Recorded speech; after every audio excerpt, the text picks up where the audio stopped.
C'est quand je suis arrivé à Stanford, il m'appelait l'espèce protégée, seul français, t'as pas le choix. Tu sautes dans la piscine et t'apprends à nager. Ce qui est très bien aux États-Unis, c'est qu'à partir du moment où il y a un business à faire, on te simplifie absolument tout. Le premier rendez-vous se passe toujours très très bien aux États-Unis. Souvent, je dis que Modwalk est mort 3 fois, mais a pivoté 4. Ça sert à rien de l'intellectualiser, ça sert à rien de le préparer, ça ressemblera pas de toute façon à ce que vous avez pu imaginer. Donc allez-y. Bonjour à tous, c'est Salim Assad et bienvenue sur Scale to America, un podcast de Newfund. Ensemble, nous allons explorer les clés de la réussite des startups aux US. À chaque épisode, nous plongeons au cœur des expériences vécues par des fondateurs ambitieux qui ont osé franchir le pas pour étendre leurs activités aux États-Unis. Ils nous partagent sans filtre leur parcours et nous offrent des conseils précieux pour réussir à scaler aux US. Let's go. Salut Henri. Bonjour.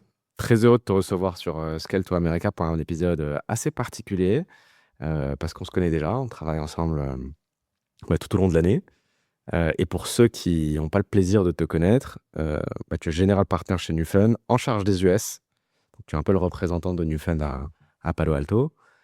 Et tu connais le thème du podcast. On va surtout parler des US, donc ça tombe bien.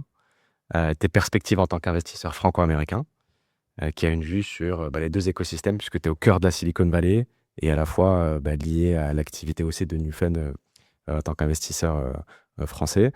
Évidemment, j'ai plein de questions pour toi, mais si ça te va, je te laisse te présenter rapidement et nous dire un petit peu qui tu es et si ça te va. T'as déjà fait la moitié, je vais commencer par le tout début. Donc je m'appelle Henri Deshayes, je suis né en 79 à Montpellier, j'ai été élevé en Ardèche, comme les poulets. Études à Paris, dans un premier temps, avec un stint en banque d'investissement, ensuite en finance d'entreprise. Je suis allé aux États-Unis en 2009 pour finir mes études à Stanford. Je pensais rester 2 ans et puis revenir dans le centre du monde qui était Paris, et ça fait maintenant 15 ans que j'y suis. Donc, je reviens sur ton parcours parce qu'effectivement, tu as parlé de ton déménagement aux US, mais juste avant, donc on est en 2004, si je ne me trompe pas. Tu démarres donc ta carrière en finance en France, tu étais CFO et ça dure à peu près 5 ans.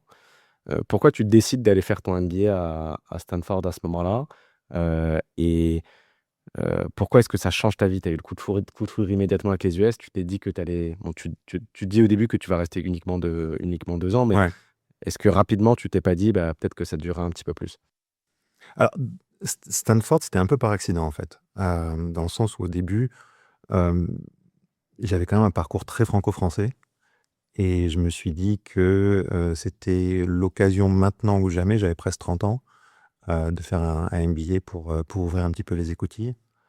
Et je m'étais inscrit à plusieurs facs, Uniquement aux US. uniquement aux US. Et je m'étais dit, si par hasard, il n'y en a aucune qui me veut, à ce moment-là, parce qu'il y avait des dates différentes, si j'ai que des réponses négatives, j'essaierai INSEAD.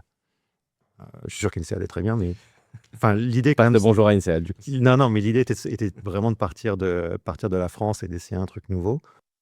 J'étais plus sur la côte Est, parce que la côte Ouest, c'est assez loin. Et Stanford n'était pas si connu, en fait, à l'époque. C'était principalement, tu vois, pour des écoles d'ingénieurs, mais le MBA, moi, je n'en avais pas entendu parler. J'avais juste pris le classement, tu vois, les top 5. Et les interviews étaient en février.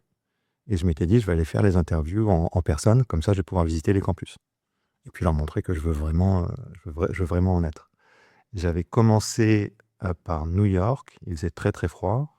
J'avais continué ensuite Boston. Columbia. Ouais, Ouais. Boston et Chicago. À Chicago, j'ai failli perdre une oreille. Et puis, j'arrive à Palo Alto, dans la Bay Area.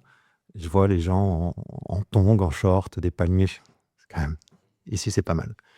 Et j'ai eu la chance d'être accepté. Je me dis toujours, encore maintenant, que les mecs, ils sont plantés.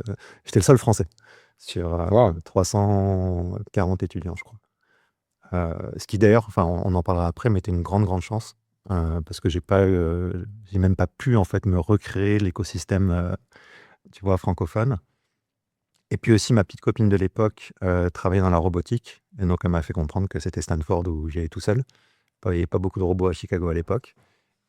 Donc voilà, MBA Stanford en 2009. Et donc, tu sors du MBA en 2011 et à ce moment-là, euh, bah, tu sais que tu n'as plus envie de rentrer en France, quoi, de ce que je comprends. Donc tu décides de...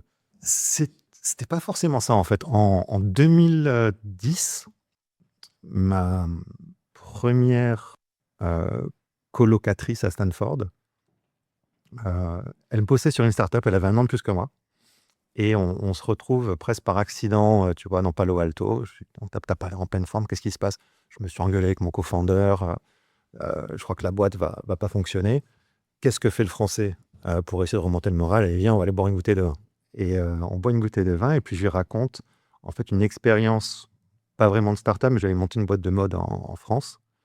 Et à quel point, tu vois, c'était compliqué. À l'époque, vendre sur Internet était très, très compliqué. Il y avait plein de... où tu créais ton propre site, personne n'y allait, où tu faisais des deals avec des distributeurs, mais c'était en consignment. Et pourquoi ne pas essayer de créer un site qui permet en fait aux marques de mode de pouvoir vendre en direct, mais également de contrôler en fait leur image euh, sur ce site internet, sur la marketplace. Et le lendemain matin, donc on est en été 2010, moi j'étais en stage à Google à l'époque, je me réveille, j'ai 5 emails d'elle. Est-ce que tu as pensé à ci? Est-ce que tu as pensé à ça? Et ci et ça. Et au final, en fait, on commence à travailler sur cette idée-là. Elle, full-time, parce elle avait fini le MBA. Moi, j'étais en cours de deuxième année pour monter une startup qui s'appelait Modewalk. Et c'est donc, on l'a lancé, c'était en avril 2011. Je suis revenu en France pendant une dizaine de jours, pendant la Fashion Week, pour essayer de signer des marques, pour également rencontrer des VC français, parce qu'on s'était dit, à ce moment-là, On y va à fond. ouais, on va essayer, tu vois, de trouver en fait des investisseurs à la fois aux États-Unis pour la tech et en France pour toute cette partie mode. Parce qu'à ce moment-là, je me dis, tiens, peut-être que je pourrais d'ailleurs travailler en France. Je m'occupe de toute la partie C'est un écosystème naissant au niveau enfin, niveau VC en France à cette époque-là. À l'époque, Quand même. ouais. À l'époque, c'était encore très jeune et tu voyais en fait je pense que ça a beaucoup changé. Enfin, je pense pas d'ailleurs, ça a beaucoup changé aujourd'hui. Mais les rendez-vous que j'avais avec les investisseurs américains, ils passaient beaucoup d'énergie et beaucoup d'intelligence en fait à trouver ce qui risquait de ne pas marcher et à travailler avec toi sur comment est-ce qu'on peut arranger ça. Et les Français employaient la même intelligence à te démontrer pourquoi ça n'allait pas marcher. Ce qui était un mindset assez différent. Alors peut-être que ça n'a pas changé, mais on y reviendra. Et, et on a fini en fait par lever, je crois que c'était 2,7 millions à l'époque, un seul investisseur français qui s'appelle Vincent Bastien, qui était l'ancien, enfin un billet en fait, qui était l'ancien CEO de Louis Vuitton, et le reste que des VC et des angels américains. D'accord. Et donc là, ouais, c'est ça, on est en mi-2011. C'est une aventure qui va durer 3 ans à peu près, hein, qui finit par une sortie. Qu'est-ce que tu en tires comme enseignement de monter ta boîte au cœur de l'écosystème américain très compétitif? Tellement, tellement d'enseignements. Mais le premier, c'est que tu vois, tous les warnings qu'on donne aux entrepreneurs, je pense que toutes les conneries qui sont à faire, je les ai faites. Tu les as faites avant de les connaître. Je les ai faites avant de les connaître. Mais tu vois, ce qui est marrant aussi, c'est que j'avais... enfin, donc on avait des investisseurs, ils nous ont donné des conseils en disant, avant de commencer à dépenser, assurez-vous qu'il y a un début de product market fit. D'accord, donc Vous c'était avez, au courant. ouais, ouais. Vous avez des hypothèses. En fait, on avait validé les hypothèses côté supply, où l'idée qu'on avait d'avoir une expérience plus immersive était vraiment assez bien portée par les marques. Mais toutes nos hypothèses côté demand étaient complètement fausses. Donc, quand on a sorti le truc, on s'est rendu compte que ça n'a pas marché. Souvent, je dis que Modewalk est mort 3 fois, mais a pivoté 4. Et c'était le 4e pivot qui était meilleur que les autres, qui derrière nous a permis de lever un tour supplémentaire et de vendre la boîte. Mais c'était assez marrant. En plus, c'était la même époque où, tu vois, Uber se lançait. Je me rappelle la numéro 3 d'Uber qui venait à nos événements avec des petites cartes Uber Black pour filer à nos clients. Donc, on n'a pas eu le même parcours. D'accord. Et donc, ouais, la décision de vendre se fait, on est à peu près quoi? C'est 2014, 2014, ouais, ouais. à peu près, c'est ça. Et juste derrière, tu décides enfin, c'est vrai qu'on n'a pas parlé de ce sujet, mais t'es accéléré par Startix avec Modewalk. Qu'est-ce que ça a changé dans la trajectoire de la société avec du recul? Bon, évidemment, tu es biaisé parce qu'on va raconter l'histoire derrière, mais est-ce que tu recommandes de passer par un accélérateur type Startix pour monter une boîte aux US? Alors, l'histoire avec Startix, en fait, elle commence même avant que je lance Modewalk. Ça s'appelait SSI Labs à l'époque. Et j'ai fait partie, en fait, des étudiants un peu fondateurs parce que l'entrepreneuriat m'intéressait, j'y connaissais rien. Donc, je me suis dit, je vais regarder comment les autres font. Et en même temps, je vais faire semblant de savoir. Donc, on avait lancé cet accélérateur-là, je crois que c'était printemps 2010, un truc comme ça. Et c'est devenu Startix, en fait, au bout de 9 mois, quand Stanford nous a gentiment invités de faire nos bêtises ailleurs. Parce qu'un étudiant à l'époque, en tout cas, c'était pas fait pour monter des boîtes, c'était fait pour étudier, donc il regardait pas d'un très très bon œil ce que l'on faisait. Et donc j'avais aidé à monter le programme, et ensuite j'ai fait Startix avec ma startup un an après. C'était assez amusant d'ailleurs, parce que je me demandais quel était l'imbécile qui me faisait perdre du temps, hein. Malheureusement, l'imbécile, c'était moi. Euh, Ça a été assez transformatif, en fait. Euh, sur le programme en lui-même, mais également, en fait, sur l'aide que ça a apporté au fur et à mesure, où, quand je te disais qu'on a pivoté 4 fois, enfin, le quatrième pivot, l'idée est venue un, un soir avec d'autres, en fait, entrepreneurs qui bossaient sur des trucs complètement Deux différents. entrepreneurs de Startix. Ouais. Ouais, où on a fait un brainstorming pour essayer de voir qu'est-ce qui marche pas, qu'est-ce qu'on pourrait essayer. Et on a fait, en fait, du whiteboarding pour Modewalk. Donc, est-ce que je le recommande? Oui, mais je suis aussi biaisé. Mais pourquoi je le recommande? C'est plus qu'un accélérateur. Enfin, l'accélérateur tel qu'on le comprend, c'est un truc quand même qui est assez carré. C'est-à-dire que tu as une startup, tu as un programme de 3 mois. L'objectif à la fin, c'est que tu vas lever des fonds. Et puis, merci et au revoir. Startix, déjà, c'est non-profit. Donc, ça ne prend pas d'equity, pas de fees. Et c'est plus, en fait, une communauté d'entrepreneurs. Le programme est juste là on te tient par la main, entre guillemets, les 3 premiers mois en disant quels sont les milestones que tu veux atteindre. Et selon ces milestones-là, on va te connecter avec des mentors, d'autres fondeurs, des Donc c'est investisseurs. un réseau plus qu'une méthode. Ouais, c'est ça. C'est un réseau managé. Alors après, il y a certaines méthodes. Tu vois, le fundraising en seed, d'une startup à l'autre, c'est pas forcément différent. Mettre en place un système de customer analytics ou autre. Donc, il y a certains trucs qui vont être répétés, mais au final, c'est vraiment essayer de trouver quelque chose qui soit tailored, qui soit vraiment spécifique à tes besoins du moment. Et puis, à la fin, on dit bravo, tu as fait tes milestones ou pas, mais en tout cas, il y en aura d'autres. Maintenant, tu sais comment utiliser le network, et c'est un système de give and take, en fait, avec d'autres entrepreneurs. Donc, tu es en 2014. Donc, c'est le moment où tu décides de vendre Modewalk. Et tu décides de retrouver Startix en tant que directeur de la stratégie. Pourquoi tu fais ce choix? C'est vrai qu'on peut se poser la question de, en général, les entrepreneurs, à la fin de leur première expérience entrepreneuriale, ils se relancent directement dans l'entrepreneuriat. Toi, tu décides de passer côté accompagnement de startup. Pourquoi ce choix à ce moment-là? Alors, c'était pas le premier choix, dans le sens où c'est exactement ce que tu viens de dire. Je voulais remonter une startup. Donc, au bout d'un an et un jour, je quitte l'acquéreur, et je dis à Startix, vous n'avez pas de programme d'entrepreneur in résidence. Bravo, maintenant vous en avez un, j'arrive, et je vais réfléchir à ma prochaine idée de startup, et en même temps, je suis dispo pour vous aider s'il y a quoi que ce soit. Et au fur et à mesure, en fait, le s'il y a quoi que ce soit, c'est transformé en est-ce que tu peux t'occuper du programme? Est-ce que tu peux aider sur les investissements, parce qu'on avait un fonds avec Stanford? Euh, Est-ce que tu peux regarder aussi comment on peut étendre Startix au-delà, en fait, de l'écosystème de Stanford? Et donc, on avait des accords avec. On avait fait un truc en Allemagne, à Singapour, en fait, où des startups venaient faire le programme de Startix. Et les quelques heures que je devais allouer à Startix, en fait, ça s'est très vite retourné. C'était quelques heures que j'arrivais à allouer pour ma startup. Et quand il a fallu trouver un titre, j'ai pas réussi à traduire le Chief Bouche-Trou Executive. Et donc, c'était. C'est plus sexy, le directeur de la stratégie. Hein. Voilà, Ça, voilà. c'est sûr, Et c'est donc, sûr on que avait mis Strategic Initiatives de mémoire. je garde en tête pour tous ceux qui s'appellent directeur stratégique initiative sur LinkedIn. Ouais, C'est ça que ça veut dire.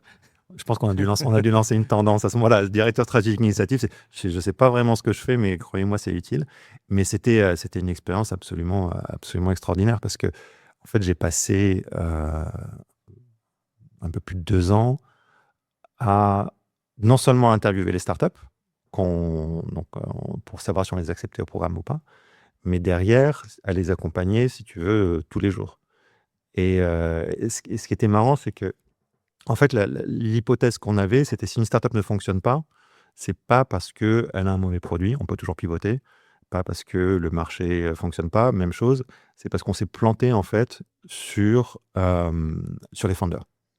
Et littéralement, on se repassait le film, parce que toutes les interviews, en fait, étaient enregistrées, pour savoir qu'est-ce qu'on avait raté, et donc quels étaient les éléments qui faisaient qu'une startup avait un maximum de chances de fonctionner. Et on se forçait même, d'ailleurs, parce qu'on avait vu le nombre de pivots qu'il y avait d'une idée à l'autre, à ne pas juger l'idée. Donc on était vraiment concentrés et absolument, enfin, obsédés par cette espèce de founder market fit par rapport à l'industrie, mais également les entrepreneurs à titre individuel. Tu vois à quel point ils avaient cette capacité de réaction et d'évolution. Ouais, parce qu'à ce moment-là, tu vois quand même passer énormément de dossiers. Je crois que il y a plus de 1000 dossiers analysés pendant la période où tu es à Startix. Tu accompagnes plus de 200 entrepreneurs. Est-ce que tu dirais que c'est à partir de ce moment-là que tu développes ta fibre d'investisseur? Parce que je comprends que en tout cas, ton activité de business angel démarre à peu près à ce moment-là.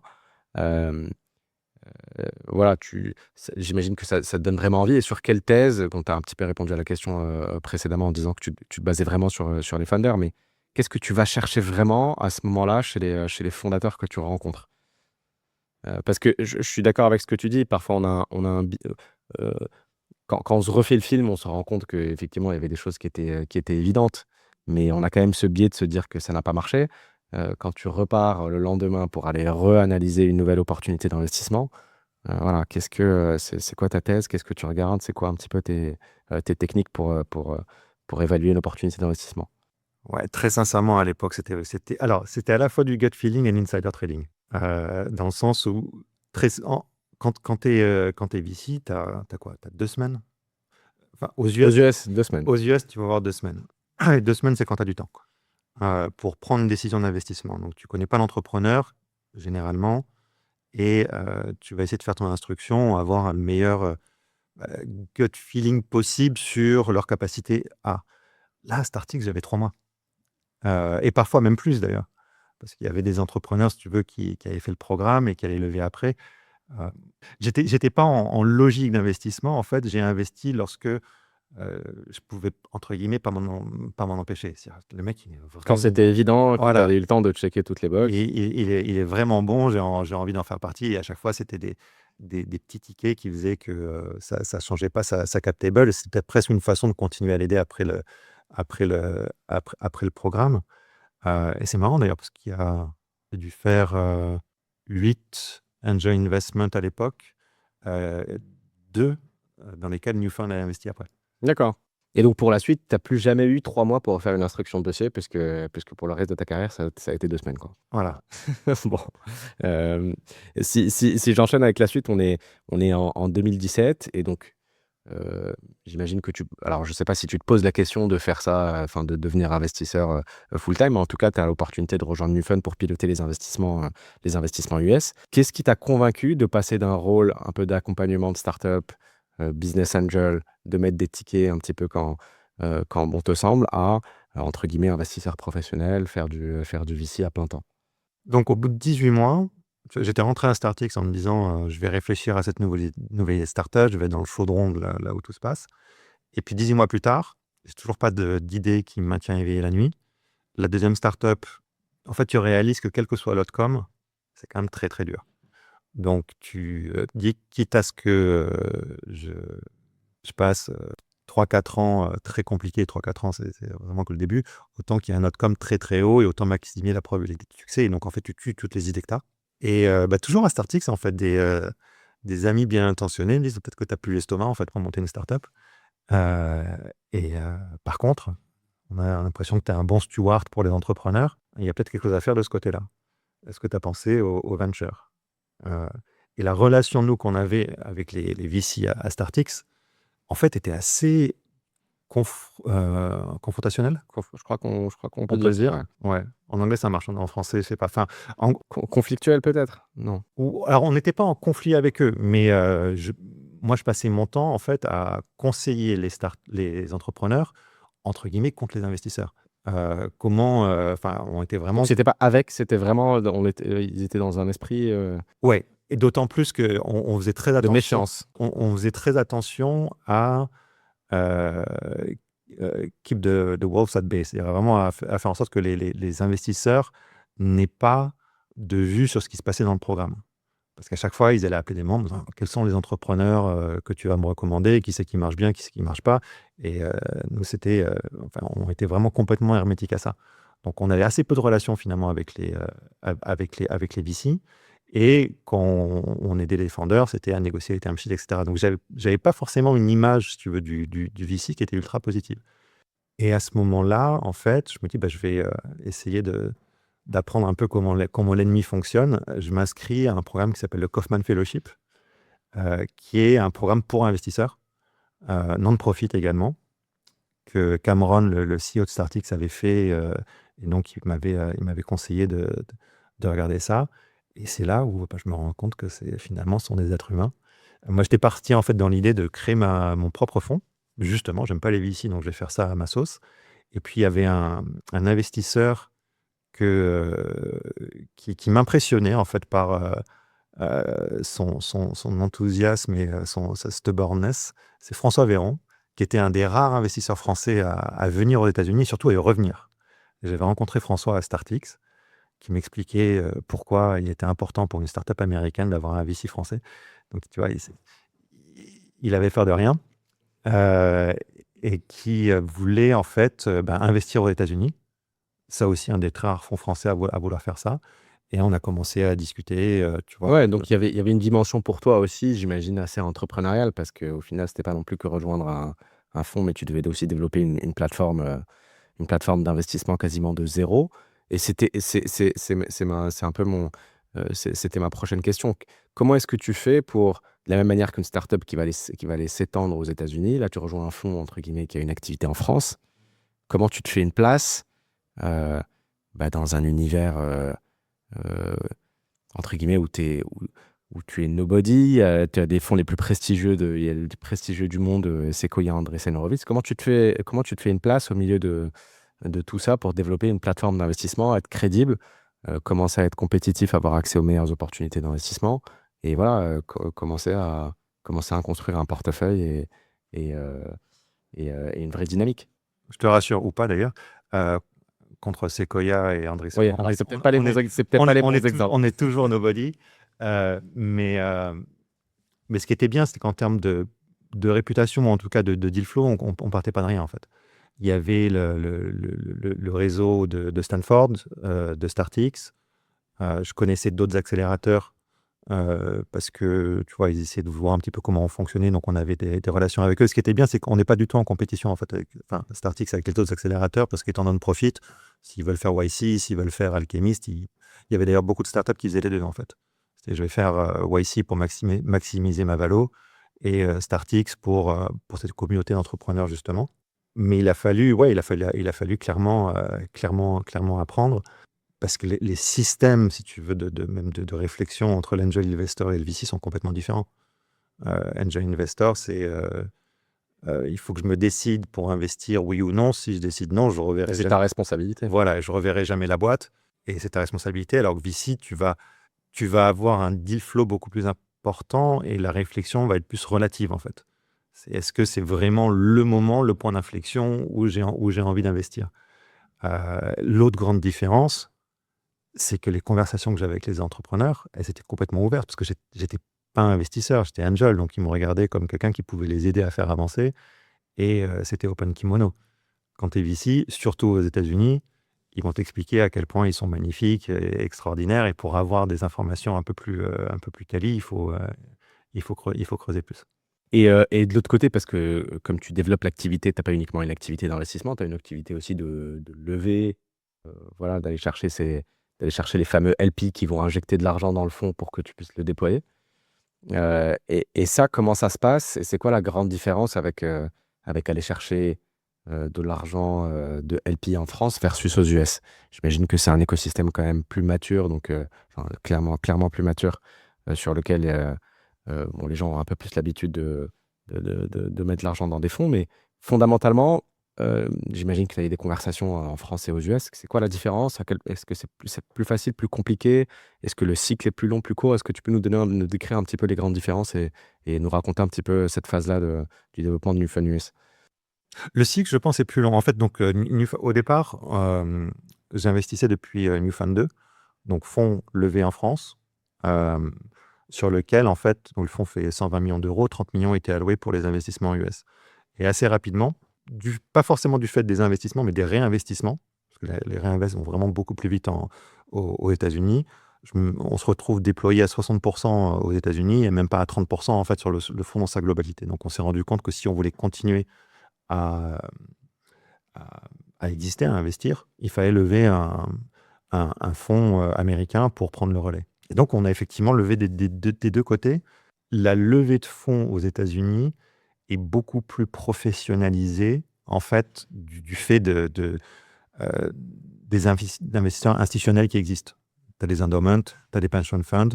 Tu vois, ce sont deux notions, je ne crois pas, qui existent beaucoup en Europe, où finalement en Europe, ça va être plus banque, family office et autres.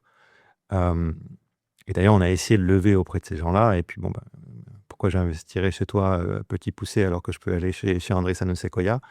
Donc, on a principalement en fait levé auprès des, je pense, des gens d'ailleurs qui nous correspondent le mieux, qui sont des entrepreneurs eux-mêmes. Tu vois, des gens qui vont se dire, tiens, j'aimerais bien, j'aurais voulu avoir un Newfund à ma cap table, et donc je vais les rejoindre. Beaucoup d'ailleurs de nos LP américains sont des gens avec qui en fait j'avais travaillé avant. Euh, donc on n'a pas encore, je pense, complètement craqué le code sur comment lever aux États-Unis auprès de ces institutionnels. Mais petit à petit, on arrive à avoir un répondant, plutôt ce système par et pour les entrepreneurs, auprès de beaucoup de family office. Très souvent, quand ce sont ce qu'on va appeler des principals, c'est-à-dire qu'ils décident d'investir leur argent. Ils n'ont pas un agent en fait qui va investir pour eux. D'accord. Et donc en parallèle, donc il y a effectivement cette activité de levée, mais entre le moment où tu as rejoint Newfund, où tu as commencé à déployer avec le premier fonds qui était Newfund 2, plus le fonds qui était dédié aux US, je crois qu'il y a plus de 40 investissements qui ont été réalisés aux US, en plus de ton activité de business angel. Euh, Qu'est-ce qui fait que ça marche en fait pour une startup? Je parle d'une startup vraiment américaine aux US. On parlera ensuite des startups françaises qui viennent aux US. Mais qu'est-ce qui fait que et il y a eu des investissements qui ont très bien fonctionné. Est-ce qu'il y a un dénominateur commun ou pas? C'est toujours la grande question. Et qu'est-ce qui fait, voilà, qu'est-ce qui fait que ça a marché pour certains? Alors, il n'y a pas eu que des succès non plus. Je pense que alors, c'est marrant, on nous verra à moitié vite. Tu vois, je suis en France depuis 2 semaines, ça y est, je suis déjà en train de penser de manière négative. Mais au final, c'est vraiment la matière première et c'est l'entrepreneur. Je n'ai jamais vu une startup où ça marche tout de suite. Ça part forcément en sucette à un moment, si tu veux. Enfin, le product market fit, c'est une mayonnaise qui est quand même très, très Oui, parce complexe. qu'on rappelle, tu investis enfin, tu investis en phase d'amorçage, voire pré-seed. Oui, alors très souvent, lorsqu'il y a pas ou peu ou très peu de revenus, parfois même pas de produit, et, les risques sont, alors, que ça marche pas au départ, mais également le faux positif où on pense que ça fonctionne bien. En 2023-2024, les startups qui me maintenaient éveillé la nuit, c'était pas celles dans lesquelles j'avais investi quelques mois avant, tu vois, avec qui on essayait de trouver justement ce product market fit. C'est celles qui avaient levé des gros tours en 2021, en 2022. Forcément, quel que soit le montant que tu vas lever, ça va durer 2 ans. C'est assez incroyable que ton revenu évolue ou pas. Et donc, avaient augmenté leur coût en se disant on va faire X, on va faire Y, alors que derrière le revenu Qui dépendent de l'alignement de planète du marché du venture pour relever. complètement. Ouais. Et c'était une époque en 2020, 2020, 2021, tu avais 2 bras, 2 jambes et 1 million de revenus. Tu avais des gens qui voulaient tout de suite foutre 10, 15, 20 millions à des valorisations délirantes. Et ça a desservi beaucoup, beaucoup de startups qui finalement n'arrivaient pas à accélérer au même niveau. Donc, il faut que ça marche en fait dans 2 cadences. La capacité d'aller de 0 à 1. Et là, c'est 100% le founder. Et souvent, c'est quoi? C'est l'énergie, l'obsession, la capacité à prendre du feedback et ensuite le fait que ça puisse marcher de 1 à 10. Et là, à ce moment-là, c'est souvent, en fait, finalement, l'expérience de l'entrepreneur. S'il s'est jamais planté avant, il va pas voir les warnings et tu as beau lui dire le mur se rapproche, c'est assez compliqué. Donc toi, tu dis aux US, enfin peut-être que je résume mal, mais attention à ce qu'on appelle le premature scaling, c'est-à-dire à trop lever pendant une phase pendant laquelle finalement le product market fit n'est soit pas prouvé ou soit pas suffisamment fort, ou sinon trop levé et avoir le risque d'avoir des couches de liquide préférentiel sur la tête pendant longtemps. C'est peut-être ça un petit peu le gros risque aujourd'hui qui pèse sur les startups américaines. C'est le gros risque à peser, en tout cas, et qu'aujourd'hui, que beaucoup de startups paient, du fait, en fait, de la période absolument délirante que tu as eu en 2020-2021. Mais c'est vrai qu'aux États-Unis, enfin, l'accès au capital, c'est pas ce qui manque. Il y a même des nouvelles régulations qui font qu'aujourd'hui, tu as non seulement les venture investors, donc multi-stage, les Sequoia, les Andreessen, qui vont investir du pré-seed à la série D. Tu as entre Palo Alto et San Francisco à peu près 2000 fonds early stage dont on fait partie qui vont vouloir tu vois, investir, eux, pour le coup, du pre-seed au seed plus. Et ensuite, tu as pléthore d'angels. N- Presque n'importe quelle personne qui travaille à Google, qui sont entrepreneurs avant, va être angel investor dans une forme ou d'une autre. Ouais. Donc l'accès au capital, c'est simple. Peut-être même trop simple. Et donc attention aux faux signaux, parce que quand tu lèves, effectivement, tu vas cramer. D'accord. Et, et maintenant, je te retourne la question un petit peu côté entrepreneur français qui rêve de s'implanter aux US. Bon, c'est déjà difficile quand tu es une startup américaine qui a, entre guillemets, a grandi dans ce marché en connaissant les spécificités culturelles du marché US, etc. C'est quoi les grands pièges à éviter quand on est une startup française et qu'on veut aller aux US? Bon, évidemment, il y a le premature scaling, mais il y a une phase avant pour ces startups-là, avant d'arriver avant de commencer à faire les premières ventes. C'est quoi les grands pièges à éviter? En fait, c'est arrivé avec tes a priori, penser que tu sais. Il y a 2 moments, je pense, pour un entrepreneur français pour venir aux États-Unis. C'est ou au tout début, parce que tout reste à construire et donc quitte à le construire, autant que tu le construises, aux US. Ou lorsque ça marche déjà très, très bien sur le pays de départ et donc tu sais que tu vas faire plein de bêtises, mais c'est pas grave parce que tu as les ressources derrière et le cash, en fait, pour, payer pour ces erreurs-là. L'erreur principale que je vois à mon avis, que j'aurais faite aussi, tu vois, ça se démontre parce que lorsque j'ai voulu aller aux US, je voulais aller sur la côte Est, c'est plus près de la France. Je voulais aller à New York parce qu'à New York, il y a un écosystème de Français. Et donc, je vois souvent, en fait, des entrepreneurs français qui viennent aux US et ils se recréent leur petit village, en fait. Ils y vont pas à fond. Ils y vont pas à fond. Quel est le plus simple? C'est d'aller voir Business France parce qu'ils sont là pour aider les entrepreneurs français. C'est d'aller appeler les 2 VC français ou francophones. Et fast forward 6 mois, ils sont capables de te dire où acheter la meilleure baguette à San Francisco. Mais au final, ils sont pas forcément tu vois, immiscés dans cette culture américaine. Et ils risquent d'être encore surpris, en fait, par des usages et même, enfin, ont pas forcément ce réseau. Moi, vraiment la grande, grande chance, c'est quand je suis arrivé à Stanford, enfin, ils m'appelaient l'espèce protégée, seul français, t'as pas le choix. Tu vois, tu sautes dans la piscine et t'apprends à nager, quoi. C'est encore possible ça d'avoir entre guillemets en tant qu'entrepreneur français d'arriver et d'avoir une immersion totale? Parce que le réflexe aujourd'hui évidemment c'est de se rapprocher des gens qui parlent la même langue Ouais. que toi. Mais aujourd'hui, entre guillemets, les entrepreneurs français, même sur la côte ouest, il y en a énormément. Comment est-ce que tu réussis à justement à faire cette immersion, hem, voilà, qui est peut-être un peu moins évidente aujourd'hui parce que tu as trop de tentations de rester dans ta zone de confort? Tu rejoins, en fait, dès le départ, un groupe international. Si tu vas aux États-Unis pour YC ou pour StartX, tout de suite, en fait, tu es dans cette culture internationale. Imaginons que tu aies dépassé le stade de l'accélération pour YC. Déjà, tu peux toujours faire StartX parce que les startups qui viennent vont jusqu'à la série A ou B. Mais tu peux te dire, tiens, le premier endroit où je vais l'habiter, c'est un co-living space avec d'autres entrepreneurs, tu vois, qui viennent d'un petit peu partout. Parce que chaque personne, en fait, c'est 10 intros potentiels. Derrière, tu continues à multiplier ça. Tu continues à multiplier ça. Donc, c'est vraiment essayer de s'exposer le plus possible à un écosystème le plus varié possible. OK. On a compris, hein, tu pas que investisseur, à proprement parler parce que, tu as aussi un gros rôle d'operating partner sur la manière dont tu vas aussi accompagner les entrepreneurs français dans leur développement aux US. Hem, Comment est-ce que tu les aides dans cette phase-là enfin de entre guillemets «d'expatriation» de la France aux US? Est-ce que tu as une méthode?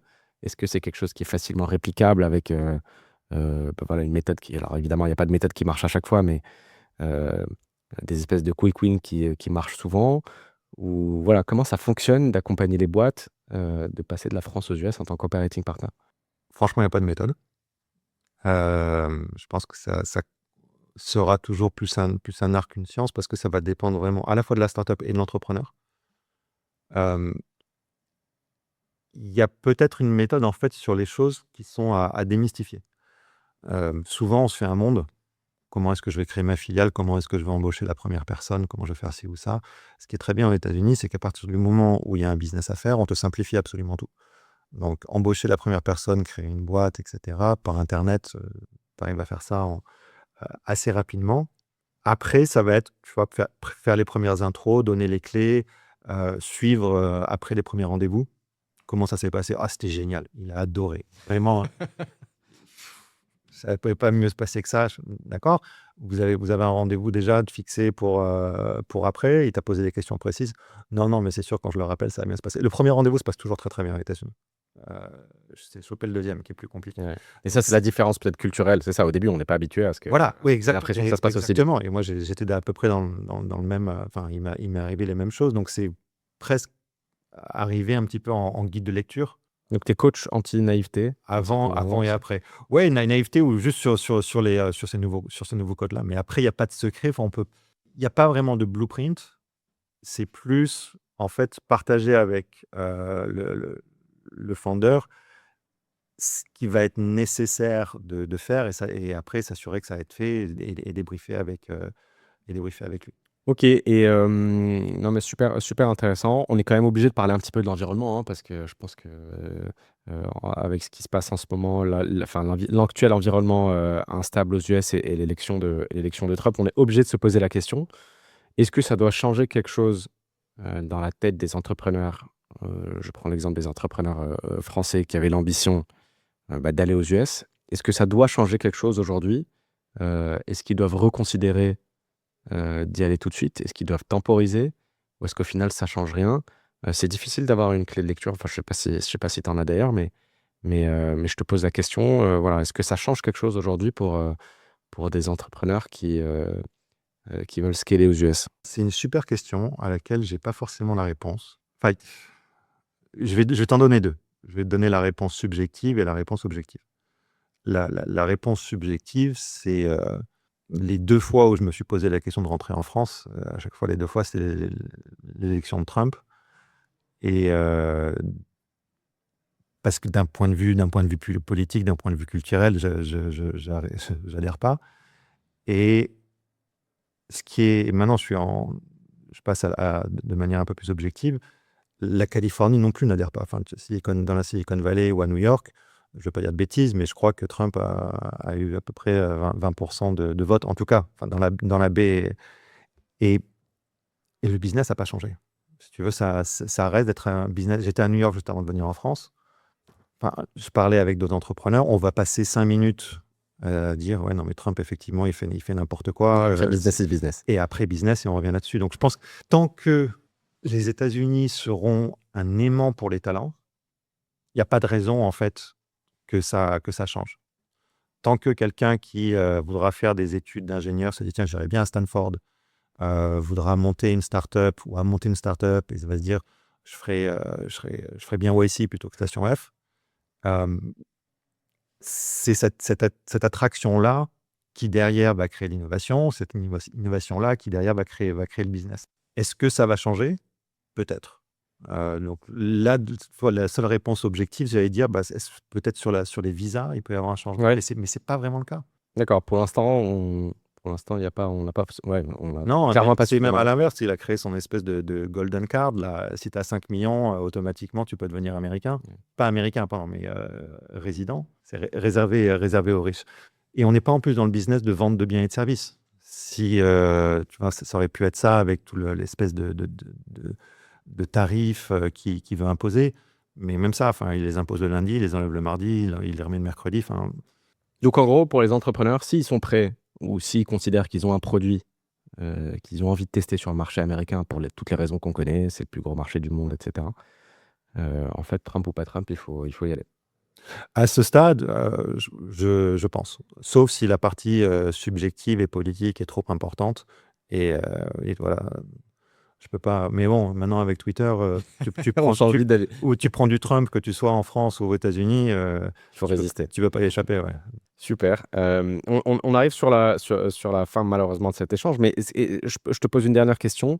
Bon, c'est toujours compliqué de résumer, mais si tu devais donner un conseil aux entrepreneurs avant d'aller aux US et de lancer leur phase Scale to America, ce serait quoi? Avant d'y aller? Un conseil juste avant, au Parce moment que- où ils vont y aller. Parce que le premier conseil, c'est d'y aller. Voilà, donc ça peut être ça, hein, c'est en fait juste allez-y, foncez. Mais Ouais. Ça sert à rien de l'intellectualiser, ça sert à rien de le préparer, ça ressemblera pas de toute façon à ce que vous avez pu imaginer. Donc allez-y. Et enfin, en tout cas, je parle de la Bay Area, mais je pense que c'est à un autre niveau. Je pense que pareil à New York ou autre. Enfin, il y a des rencontres qui vont se faire tous les jours dans des coffee shops, dans des événements, et de balle en balle, le truc va se construire. Donc, ça prend du temps pour comprendre la culture, pour être accepté également dans cet écosystème. Il y a beaucoup de gens qui y vont, mais il y en a assez peu qui y restent. Donc, le plus tôt le mieux.